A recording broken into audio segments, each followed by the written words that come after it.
Very good afternoon to all of you, and let me begin by extending my heartiest congratulations to you, madam.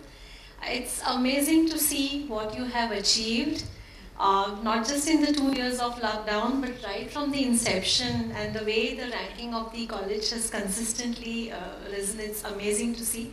I'm sure all these students and parents are very proud to see that.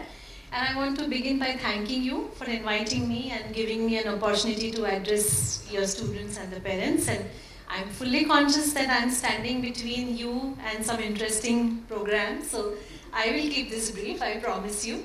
But I kind of want to pick up from where Dr. Maria ma'am left it, and the beautiful quote that you still see here about keep moving. All of you students, you are in a very interesting juncture of life right now, and this is a phase I wish I can go back, and my teacher Bajaj ma'am is here. I promise not to be so mischievous if at all I go back to that phase, ma'am. But there is so much you can learn and so much you can achieve given where you are. But this is also the time to reflect and start preparing for your onward journey. Most of the students of my generation, we were literally thrown in the industry, not knowing what to do, but thanks to the upbringing that our teachers gave us, we were able to find our feet. But today you are in a slightly different world compared to where I started my career, and you have a very strong foundation of knowledge. You have the backing of information and data, something that we did not have so seamlessly. So I would urge all of you to take advantage of that, and really coming back to this quote again, think about how you can prepare yourself for the journey that awaits you. And this is a journey, friends. I mean, I will again and again remind you that this is a journey. It's not a destination, it's a journey that matters, and it's up to you to make this journey more fulfilling, more rewarding, and if that has to be the case, you have to start thinking about this today and think about how you're going to prepare yourself for this journey. And first step I would say is to understand what the industry wants. Now some of you may want to do your career in academia, brilliant. I mean, then think about what academia wants. But whatever is your chosen career, first find out what are the needs of that field. Then secondly, think about whether you have those qualities, what does industry want and what does industry need. Second thing is to think about, okay, do I have those things? If no, what am I going to do in building those things in me? And that is the time to start preparing a plan for yourself and refine it to such a stage that finally you not only have a plan, but you build your own personal brand. All of us today, we live in the world that is dominated in brands, right? I mean, even a child today, if given an unbranded product, will instantly reject it. Today, the world is world of brands, and having a personal brand is not to be taken with, I would say, less seriously, because we live in a very, very competitive world, right? I mean, something that I remind myself every day is that you are only as good as yesterday. So every day I have to do better than what I did the previous day. That is the competition we live in today. And we all covet for a dream job, but competition is so fierce today that forget landing in the dream job, but you may not even get invited for an interview for that job if you have not really prepared yourself well. So how do you go about creating this personal brand for yourself, right? First step, I would say, is prepare a plan. I firmly believe that nothing happens without a plan. Yes, I mean, some people may say that I'll take life as it comes, and I don't really believe in planning. But then the kind of success that you will get and the efforts that you'll have to put to get that success, they're going to be at a very different scale. And if you want to enjoy a fulfilling career and also a fulfilling personal life, where again I would urge each one of you to nurture a hobby. If you want to really have the most of it, then having a plan is a must. So prepare a plan first of all. Second thing, very important in building a brand, soar with your strengths. We all are unique. We are all differently wired, but we are all unique. It is said that even the identical twins are not exactly the same.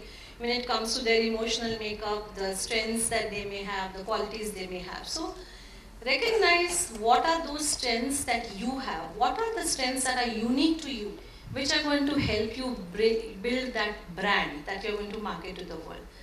And then see how you're going to build on them.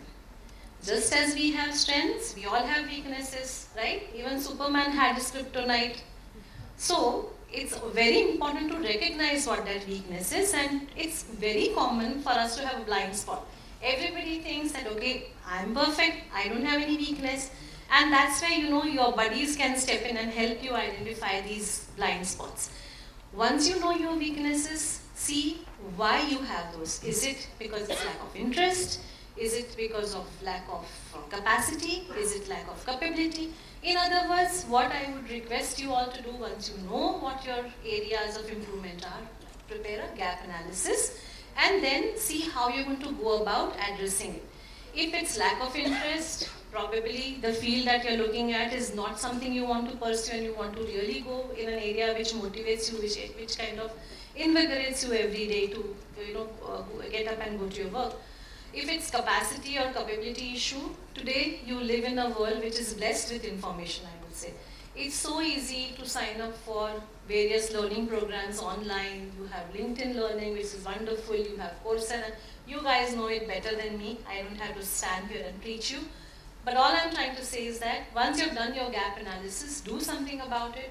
Have a very active plan of addressing that. Once you have done your kind of SWOT analysis, the next thing to identify is your values. And here, this is something I feel very strongly, that everybody needs to know what his or her values are, because values are like our personal compass. They tell us where to go and where not to go. As you get into your professional life, there will be several situations where you will be on the crossroads.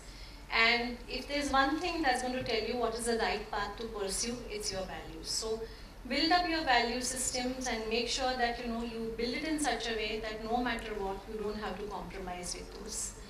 Once you have your values in place, the next thing is passion. And everybody needs to have passion for what he or she wants to do. If there's no passion, probably you're not in the right field. Someone may be passionate about teaching, someone may be passionate about roles in technical area, someone may be passionate about manufacturing, quality assurance, managing people, managing finances, you name it, and there are so many opportunities. But very important to understand where your passion sits and really pursue that, because if your passion fuels your interest, you will be better engaged, you will also inspire others. And lastly, after all this, to make your brand extremely effective, the last thing that you need is you need to have a sense of purpose. No matter what you do, you have to have that sense of purpose. For example, everybody who works in R&D unit of Merck, where I work, we tell each other every day, we are here to help patients with unmet medical need. So we may be doing a transactional process on a day, we may be processing some pharmacovigilance reports, or we may be doing regulatory filing. Whatever we do is going in helping a patient with unmet medical need, and that's what drives us. So your purpose is going to be something that's going to drive you. So these are some elements of personal brand that I would really request you to think about, to work on, and take full benefit of what your college, your faculty has painstakingly put forward for you. You are in a very, very good place, I would say, with such kind of encouragement and planning. There are active efforts for preparing you for the industry. So please, friends, make the most of it. I'm so glad to see that we are coming, we are slowly but steadily inching towards normalcy. I can only imagine how you must be waiting to get back to your normal life, working in the lab, meeting your friends, and developing your network. So do make the best of the time that you have and the opportunity that you have. And I want to end by wishing you all the very best. Thank you very much.